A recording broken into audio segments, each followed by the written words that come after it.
지금 시장이 생각보다 이제 대단히 혼란스러운 상황입니다. 시장이 이제 40일 이동평균선을 돌파하였다가 다시 또 이동평균선을 약간 하회하는 모습을 보여주고 있습니다. 물론 이번 주 초에 어떤 조정은 충분히 예상을 했던 부분이지만 일단 40일 이동평균선을 무너뜨리고 추세대 상단 지지를 받았다는 것은 아직까지는 시장의 심리가 대단히 불안한 모습을 보여주고 있는 것은 명백한 사실이라 할 수 있습니다. 그래서 우리가 종합주가지수를 현 시점에서 기술적으로 어떻게 판단해야 하나라는 것은 어떤 기술적 잣대를 사용하느냐에 따라서 충분히 달라질 수가 있고 어떤 지표라든지 그 외에 어떤 다양한 어떤 방법들을 어떤 방법을 이용하느냐에 따라서 시장의 추세를 설명하는 눈이 완전히 뒤집어질 수도 있는 아주 중요한 자리에 있습니다. 그래서 아주 간단하고 너무나 쉽게 볼 수 있는 우리가 흔히 평범한 것에 진리가 있다고 하듯이 아주 쉬운 부분을 먼저 한번 살펴보겠습니다. 우리가 흔히 잊어버리기 쉬운 종합주가지수 월봉을 먼저 한번 살펴보겠습니다. 종합주가지수 월봉 차트를 보면 현재 전반적으로 거래량이 쭉 증가해 나가고 거래량이 드디어 폭증을 시작하는데 이것은 월봉 차트가 이렇게 쭉 상승을 하였다가 딱 아래와 같이 이렇게 하락 추세를 그리고 있는 상황에서 이제 이 하락 추세를 다소간 극복하려는 모습을 보여주고 있고 3개의 연속 월봉의 음봉 이후에 2개의 있던 긴 십자형 형태의 봉이 나타남으로써 일단 하락은 이제 당분간 조정이 되는 것이 아닌가라는 생각을 해줄 수 있게 하고 있습니다. 또 주봉을 살펴보면 더욱더 극명하게 나타날 수 있는데 우리가 주봉상의 어떤 추세를 살펴본다면 이러한 어떤 주봉상의 추세를 우리가 만들어 볼 수가 있습니다. 이러한 어떤 주봉상의 추세를 일단은 하락 추세를 일단 벗어나 있다는 점이 긍정적이고 또 아울러 그것뿐만이 아니라 이제 어떤 주봉에서 보이는 어떤 20주 이평선의 어떤 지지를 받은 이후에 일단은 반등에 어떤 모색하는 모습, 두 번째는 이러한 어떤 하락 추세대의 큰 하락 추세에 대해 어떤 고리에 지금 걸려 있긴 하지만 이것을 조만간 벗어나려는 시도를 보일 수 있다는 점에서 주목을 해야 됩니다. 이제 일봉으로 들어가 보면 여전히 지금처럼 일단은 저점은 계속 낮아지고 고점 역시 낮아지고 있는 상황에서 아직 추세 반전을 확신하기에는 아직 많은 무리가 있는 것은 분명하지만 우리가 현 시점에서 한 가지 간과하지 말아야 될 사실은 현재와 같은 어떤 긴 하락 추세의 어떤 연장선을 지금처럼 이러한 어떤 추세들을 우리가 만들었을 때 이러한 어떤 하락 추세의 어떤 연장선 속에서 지난주 정도에서 이 돌파해 나가던 모습이 이 추세대의 상단선을 바로 40주 이평선을 동시에 같이 포함하는 추세대의 상단선을 돌파했다가 40일 이평선을 무너뜨리면서 이 추세대의 상단을 지금 지지받고 있는 모습입니다. 현재 이렇게 추세대를 이탈한 시간이 거의 한 7거래일 정도 8거래일 정도 되기 때문에 현재 이 추세대의 어떤 다시 안으로의 재돌입의 가능성이 높아 보이지는 않는 시점인데 지금 이렇게 살펴보았을 때 이것이 만약에 추세대 내로 재돌입을 한다면 당분간 하락 추세가 또다시 한 번 더 전저점을 시험하는, 즉 다시 말해서 전일 저점, 즉 금일 저점에 해당되는 지수를 하회하였을 경우에는 금일 저점이 되는 한 715포인트 정도를 하회해서 내일 금요일 경우에 710포인트 아래로 떨어진다면 이제 추세대 내의 재돌입이 되기 때문에 이러한 경우에는 아직까지 전저점을, 이렇게 되면 전저점을 테스트할 수 있는 상황이 될 수도 있고 여기서 지지해서 반등만 해낼 수 있다면 아직까지 시장의 상황은 나쁘지 않다라고 판단할 수 있습니다. 그래서 현재로서는 투자자들이 투자할 수 있는 하나의 맥점은 현재 이 점에서는 단기적인 매매자들은 충분히 한번 매수에 가담해 볼 수 있는 시점이었고 이유는 이 선을 이탈하였을 때는 손절매가 가능하다는 점, 그 다음에 지지선을 확보하였다는 점에서 매수를 가담해 볼 만한 지점이고, 두 번째, 이 40일 이평선으로 주가가 다시 회복만 한다면 이 회복하는 순간이 아마 결정적인 한 번의 어떤 매수의 기회를 줄 수 있는 지점, 세 번째로는 이 전고점에 해당하는, 이 직전 고점에 해당하는 750포인트를 700 약한 50포인트를 넘어서는 이 지점, 이 세 군데의 지점이 우리가 상승시 돌파 매수에 해당하는 구간이다. 따라서 현재 우리가 단순히 지수상으로 놓고 본다면 이 추세선을 하회하는 710포인트 아래쪽에서는 일단 당분간 부정적 시작으로 전환을 하고 출렁 하락하였더라도 이 선을 되돌아 들어갈 때 한 번, 40일 이평선을 돌파할 때 한 번, 전고점인 755포인트를 돌파할 때 한 번, 이 세 번은 만약에 주가가 반등을 해준다면 오히려 강력한 어떤 매수의 기회가 될 수도 있다는 점을 간과해서는 안 될 것입니다. 일단은 칠판으로 돌아가서 나머지 이야기를 이어나가도록 하겠습니다. 아까 차트에서 살펴보신 것처럼 사실 그 분석 방법을 아주 지극히 추세선 하나만과 이동평균선 하나만으로 지금 살펴본 내용인데, 그래서 이제 시청자가 다양한 계층이시기 때문에 그 눈높이 차원에서 여러 가지 복잡한 어떤 툴을 배제하고 단순히 쉽게 이동평균선과 추세 하나만으로 살펴보면 그렇습니다라는 말씀을 드렸지만, 어떻게 보면 그렇게 쉽게 말할 수 있는 부분이 오히려 더 정답에 가까울지 모른다라는 생각도 하게 됩니다. 그래서 이번에는 좀 복잡한 얘기를 드리겠습니다. 지금 현재 시장에 이제 가장 큰 그 어떤 화두가 되는 것은, 결국 모든 시장 참여자들이 아주 불을 켜고 바라보는 것은 외국인의 주식 매도, 현물 매도, 두 번째 매수 차익 거래 잔고죠. 프로그램, 세 번째 나오는 것이 바로 외국인의 선물 순매수분입니다. 이 세 가지는 하나같이 시장을 부정적으로만 바라볼 수 있는 요소에 속합니다. 외국인이 지속적으로 현물을 매도하고 있고, 지금 제가 녹화일이 목요일입니다. 이 목요일까지 연속 4거래일째 1천억 정도의 주식을 순매도하고 있다. 매수 차익 거래 잔고가 오늘까지 제가 집계는 지금 녹화 중에 장이 진행되었기 때문에 알 수가 없지만, 매수 차익 거래 잔고가 최소한 5천억에서 6천억은 지금 현재 있을 것이다. 이 이상은 될 것이다. 이건 청산되어야 된다. 세 번째, 외국인의 선물 매수가 현재 오늘 장은 제가 확실히 파악은 못했지만 대충 현재 한 8천 계약에서 한 7천 계약 정도의 순매수분이 아직까지 남아있는 것으로 보입니다. 그렇다면 이것은 언제 청산할까? 즉 우리는 이것을 청산의 전제로만 바라봅니다. 다시 말해서 외국인이 선물을 매수한 것은 투기적인 것이고, 이렇게 매수한 것은 조만간에 한번 확 털어서 시장을 나쁘게 만들 것이다. 이러한 어떤 부정적 전제. 그러나 외국인의 현물 매도는 분명히 눈앞에 보이는 수급 악화 요인. 그 다음에 이 프로그램 매수 차익 거래의 잔고는 이것과 연결해서 외국인이 선물을 청산을 한다면 당연히 외국인의 청산은 시장의 하락을 가져올 것이고, 그것은 매수 차익 거래 잔고의 청산으로 이어지면서 시장은 악화될 것이다. 이 세 가지 논제가 지금 시장에서 압박을 하고 있습니다. 네 번째는 이제 미국 시장이 다시 조정받기 시작했다. 이렇게 보면 우리가 현재 시장을 지금 똑바로 보고 있나라는 점을 생각해 봐야 됩니다. 일전에 제가 말씀드렸지만 외국인이 선물을 순매수를 당시에 지금 약 4천 계약까지 끌어올려서 지난주에 말씀드린 대로 저는 아마 한 10,000계약 정도 수준까지 줄인 다음에 다시 올릴 것 같다라는 말씀을 드렸고, 이 말씀을 드린 근거는 외국인들이 단순히 단기 차익 거래를 하기 위해서, 단기 선물에서 소위 말하는 이 투기적 거래를 하기 위해서 선물을 끌어올렸다면, 이 외국인들의 포지션의 어떤 리스크라는 측면을 놓고 감안한다면 이러한 리스크를 감내하면서 시장의 주요 기점을 끌어올릴 때까지 이 정도가 아니고, 이것을 넘어서는 우리가 종합주석기준으로 730에서 735포인트를 넘어서는 수준, 이 정도까지 선물을 매수해서 끌고 갔다는 점, 바로 이 점이 바로 이점에서 끝났다면 계약수에 상관이 없이 문제가 되지 않겠지만, 이렇게 끌어올렸었다는 점, 그 다음에 이것이 조정을 받는 것은 당연한데 이 조정의 폭이 물론 제 예상보다는 좀 깊었고, 약 한 저는 10,000계약 정도까지 줄이지 않을까 생각했는데 약 한 6,000계약 수준까지 줄여놨다. 즉 단기적으로 약 한 8,000에서 9,000계약을 청산을 했다.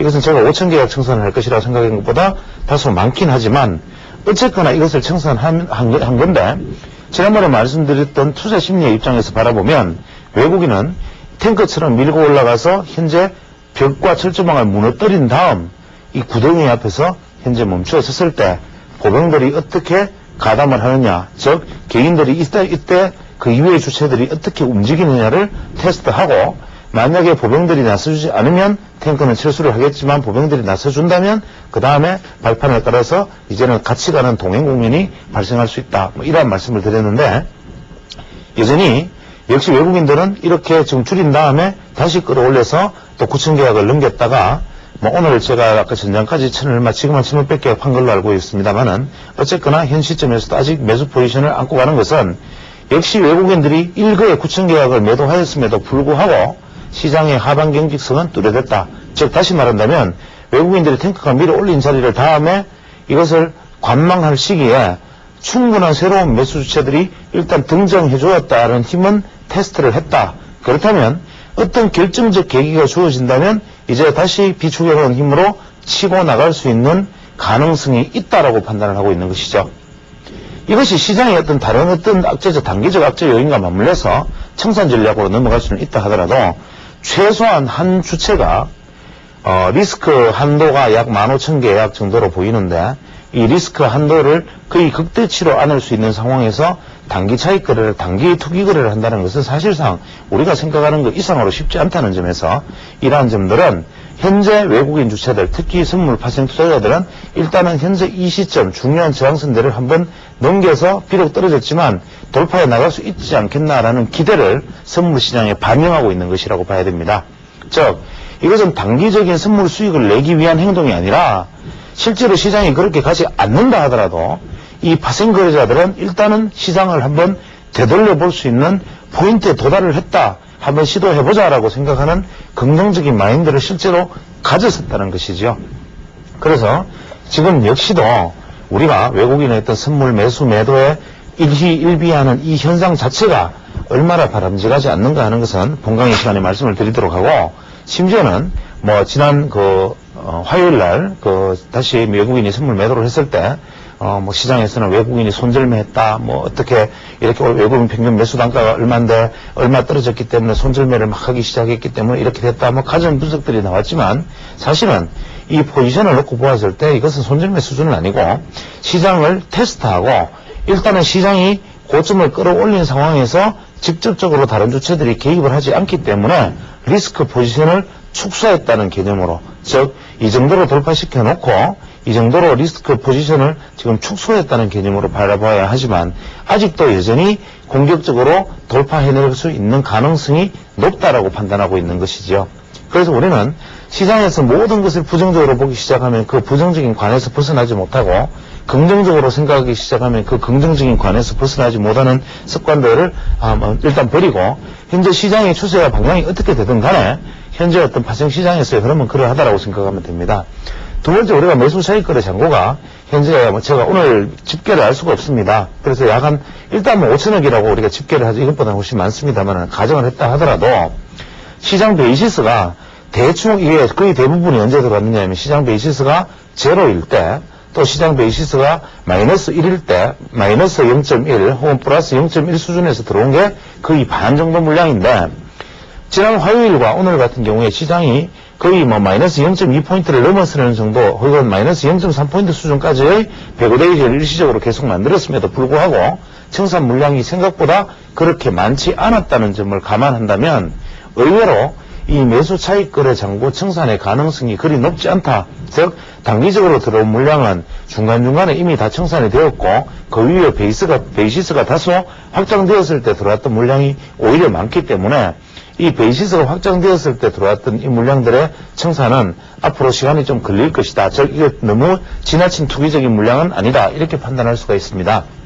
따라서 현재 프로그램 잔고는 어떤 면에서는 다소 적정하다고 볼 수 있는데 이러한 관점에서 다 놓고 본다면 우리가 현재 선물시장에서는 90포인트, 즉 선물시장에서 오늘 종가가 어떻게 끝났는지 알 수 없지만 제가 오늘 아침 방송에서 말씀드리기는 90포인트가 지난 화요일날 이런 얘기를 드린 걸로 알고 있습니다. 이점에서 90포인트 지지가 가능해진지를 살펴보고 90포인트 지지가 가능하다면 방향성은 아직까지는 하락 방향성을 잡고 있는 것은 아니다.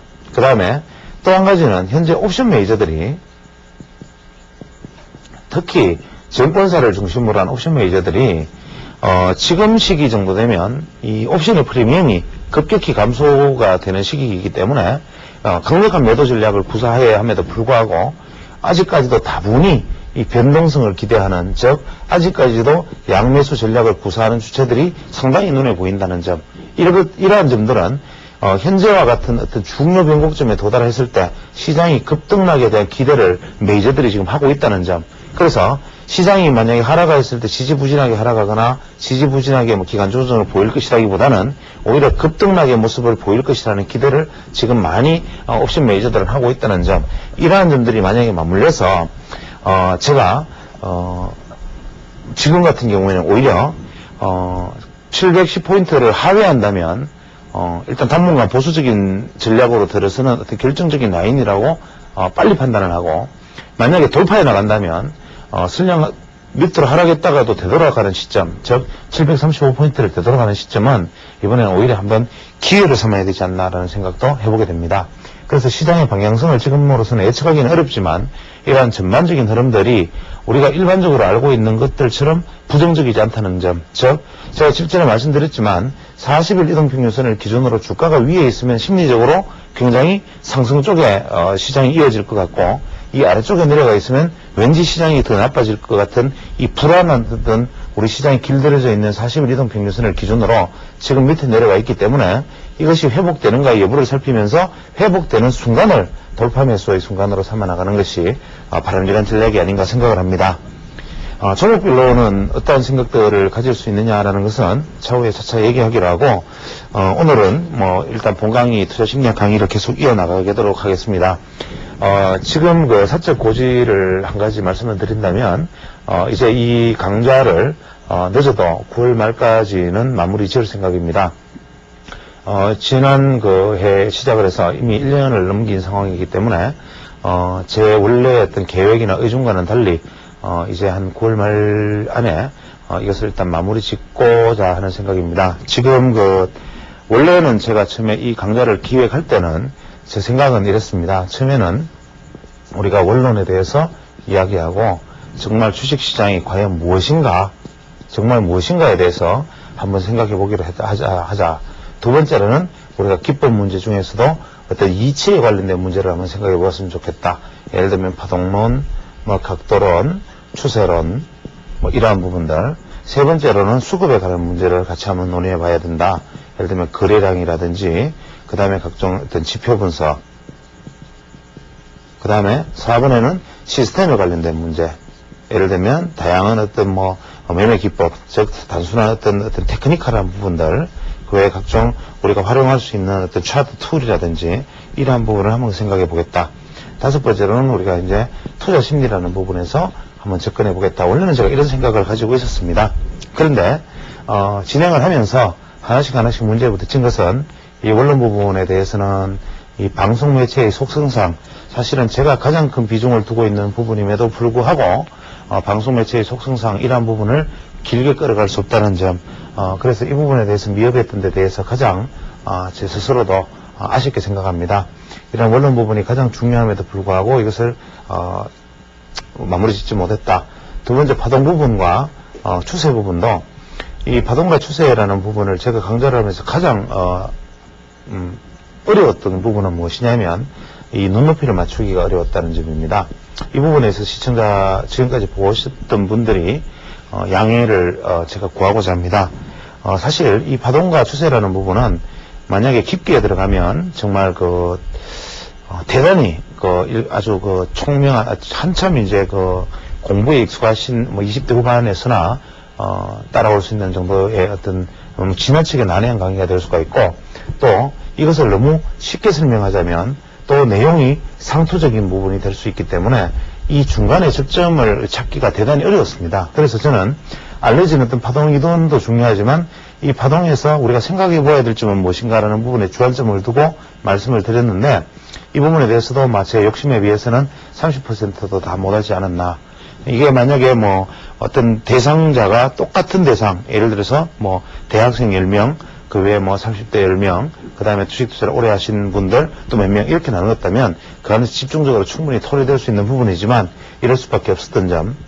두 번째 각도론 부분은 제가 지난번에 누차 말씀드렸지만 제가 이 강좌를 진행하면서 이 보잘것없는 내용이지만 그 부분들의 어떤 제 아이디어나 어떤 생각들이 지나치게 왜곡된 모습으로 다른 어떤 곳에서 이게 매매되는 어떤 그런 것으로 활용되어 버렸다는 점, 이러한 점에서 중단되었던 점이 참 안타깝게 생각합니다. 이 기회가 된다면 어떤 식으로든지 한번 재론을 해보고 싶은데, 현재로서는 뭐 시간 관계상 좀 무리가 있지 않나 생각하고, 거래량과 뭐 지표 분석 이 부분에 있어도 사실은 이 거래량 지표 분석과 같은 우리가 흔히 일반적으로 좋아하는 기술적 테크닉에 관련된 문제들은 이게 참 양날의 칼이죠.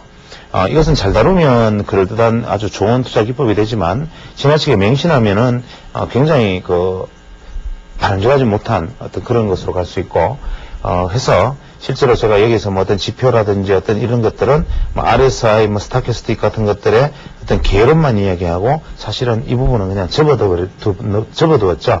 그다음에 투자 심리는 지금 강좌를 하고 있지만 역시도 일단 저는 막 비중을 굉장히 많이 두는 부분 중에 하나임에도 불구하고 이 투자 심리 부분도 적정선에서 일단은 시간을 맞춰 나가는 것이 좋지 않겠나 생각을 하는데, 그 역시 이 두 가지의 문제는 저는 대단히 중요하게 생각하지만 이 방송을 보는 분들이나 그 외에 어떤 매체의 특성상으로 보면은 오히려 성격이 상당히 모호한, 강좌의 주제로 삼기에는 모호한 부분이 아닌가라는 제 스스로의 어떤 아쉬움이 있습니다.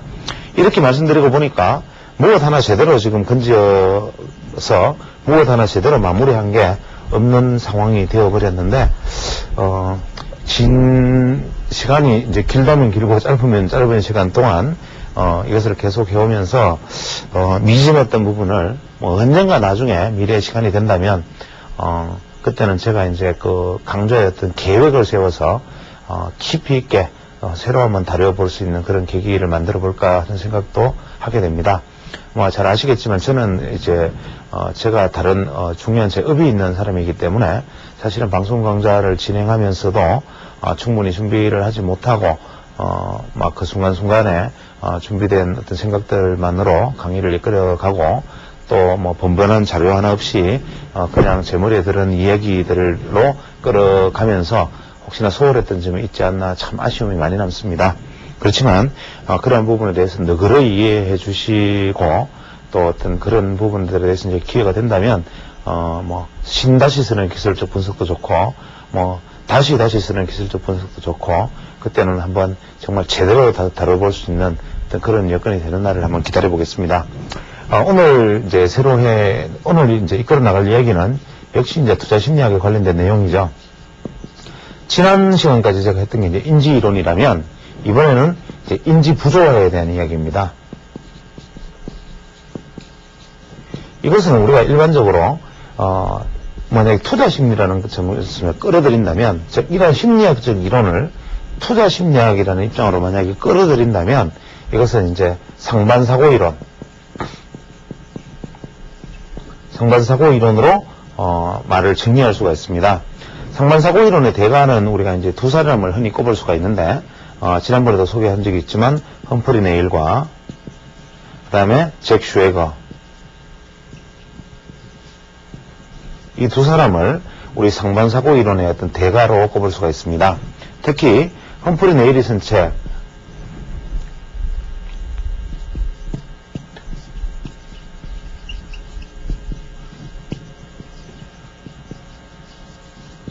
즉 상반사고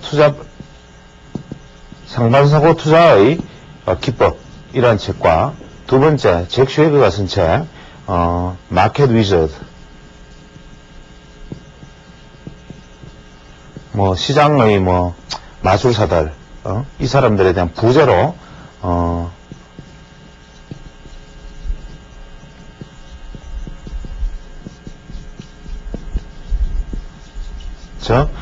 시장의 어떤 고수들과의 대화 혹은 인터뷰 뭐 이래가지고 나와있던 이 두 책이 사실은 이 상반사고 이론에 있어서는 가장 어떤 대표적인 어떤 이론서입니다. 특히 이 험프리 네일은 이 부분에 대해서 거의 이제 하나의 어떤 원조로 평가받는 사람이고, 잭 슈웨거는 이 이론을, 제가 예전에 잭 슈웨거의 이론 추세에 관련된 책을 한번 소개한 적이 있었는데, 이 잭 슈웨거는 이것을 좀 마켓화해서 좀 더 시장에 적용될 수 있는 수준으로 만들었던 사람이죠.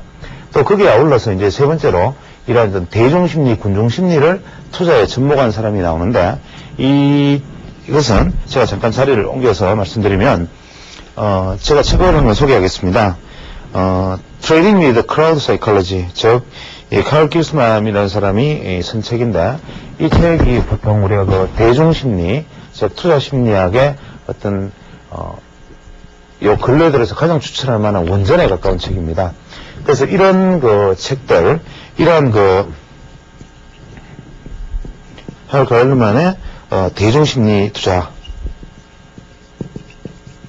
이 책들이 사실은 뭐 우리가 투자 심리에 있어서 가장 한번 새겨볼 만한 어떤 이론서들인데, 이 책은 제가 예담이지만 지금 뭐 출판을 목적으로 한 것이 아니라 언젠가 뭐 기회가 있다면 제가 차라리 뭐 저작권 문제만 없다면 인터넷상에서 뭐 한번 띄워볼 생각으로 뭐 지금 번역 작업을 이제 막 마무리 지었습니다만은 이래서 이러한 그 이론들에 대해서 우리가 깊이 생각을 해보아야 되는데, 우리가 흔히 이제 투자 심리라는 어떤 그런 추상적인 주제를 가지고 이야기를 이끌어 나가기가 참 어렵습니다. 그런데, 왜 이렇게 제가 소개했던 이런 사람들은 투자 심리라는 어떤 측면을, 실제로 투자에 중시했고, 또 이분들의 책을 왜 제가 이렇게 마지막 시간에 들고 나왔는가, 즉, 투자 심리학 강의를, 앞에 원론 강의를 3시간 했습니다만은, 왜 이 사람들을 제가 굳이 이렇게 아주 중요한 분들로 일가하느냐 하면, 어떤 면에서는 앞서서 지난 1년간 해왔던 기술적 분석에 관련된 내용보다 더 많이 우리가 배워야 할 가장 부족하면서 가장 중요한 부분이 아닌가 생각합니다. 우리 한국 투자자들이 가장 부족하면서 또 가장 가까이 하지 못했고, 또 그랬기 때문에 당해왔던 어떤 투자법에 대한 어떤 그 교훈들, 이러한 것들을 담고 있죠. 그래서 이 사람들이 가지고 있는 이 소위 말하는 이 상반사고 이론, 이것은 왜 생기느냐 하면, 이런 사례를 한번 들어볼 수 있습니다. 현재, 모 언론사에서 지금 하나 재미있는 이벤트를 하고 있습니다. 즉, 침팬지와 우리나라 유명 펀드 매니저에게 종목을 3개씩 고르게 하고, 이 고른 종목이 현재 수익이 어떻게 되나라는 것을, 실제 지금 실시간으로 진행하고 있습니다. 그런데, 한 가지 재미있는 것은 펀드 매니저 3명과 이 침팬지 2명이 고른 종목들을 지금 현재 계속 6개월간 결과를 추적하기로 했는데, 현재 이 침팬지가 1등과 2등을 차지하고 펀드 매니저가 3등, 4등, 5등을 지금 차지했습니다. 현재 우리나라에서. 물론 이것은 어떻게 본다면 뭐 그냥 한번 실수할 수 있는 일이지만, 이것이 과연 실수할 일인가를 한번 생각해 봐야 됩니다. 이러한 실험은 우리나라에서뿐만이 아니라 이미 외국에서 많이 행해졌습니다. 실험의 방법은 다른데, 침팬지에게 다트를 던지게 하고, 또 펀드 매니저에게는 종목을 고르게 하고, 침팬지는 다트를 던져서 종목을 고르고 했을 때 침팬지가 이겼다라는 얘기를 많이 들었을 겁니다. 그래서 실제로 우리는 어떠한 방식으로 골랐느냐 하면, 우리 시장에서는 시장 대표 종목에 한 몇백 개를 두고 그 안에서 구슬을 꺼내는 방식으로 진행을 했는데, 침팬지가 구슬을 꺼낸 종목이 펀드 매니저가 생각한 종목보다 미래 6개월의 결과가 어떻게 될지는 모르겠습니다만은 현재로서는 앞서 있다는 점, 이것은 과연 우리에게 어떤 것을 말하고자 하는가라는 점을 한번 생각해 보아야죠. 특히 이 투자 심리학에서 말하는 상반사고 이론을 이해하기 위해서는 제일 먼저 우리가 효율적 시장 가설이라는 어려운 이야기를 먼저 알아야 됩니다.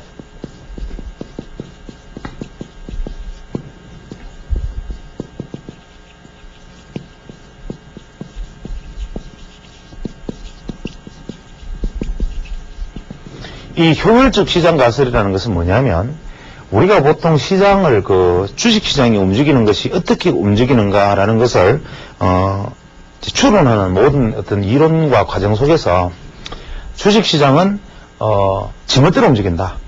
절대로 아무도 알지 못한다. 주식시장 알려고 드는 것 자체가 무모하다.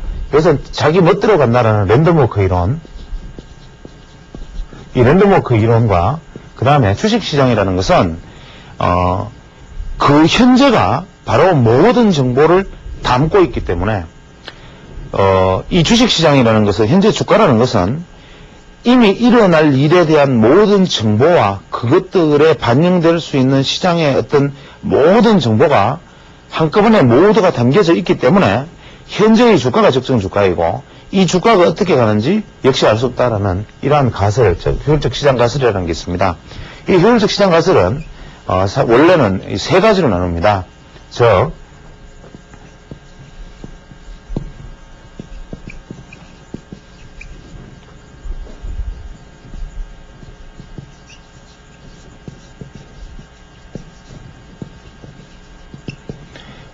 위크 폼, 세미 폼, 스트롱 폼 해가지고 약형 가설, 중형 가설, 강형 가설 해가지고 세 가지로 나누는데 이것이 무슨 소리냐면 이 약형 가설은 현재의 주가는